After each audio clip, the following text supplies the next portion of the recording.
মুজিবের চাউরা সন্তানেরা যারা বাংলাদেশে আছেন, আমরা যদি অশান্ত হই তাহলে কোনো কিছু আর অবশিষ্ট থাকবে না।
ভারত থেকে উস্কানি দিয়ে আজকে তার নেতা কর্মীর বিপদ ডেকে আনছে।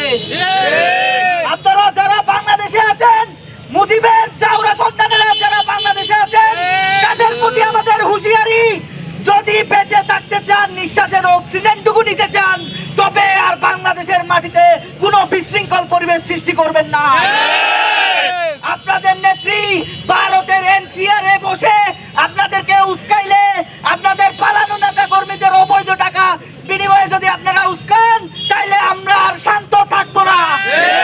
আপনারা যদি যুদ্ধ চান, মনে রাখবেন everything is fair in love and war. যুদ্ধ চান, তাইলে আপনারা যুদ্ধের দিকে থাকতে পারবেন না।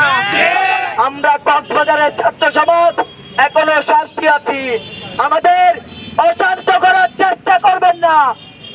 যদি আমরা অশান্ত হই তাহলে কক্সবাজারের যে ধানমন্ডি 32, 33, 34 আছে, আমরা সেগুলো ভেঙে ঘুরিয়ে দিব ইনশাআল্লাহ।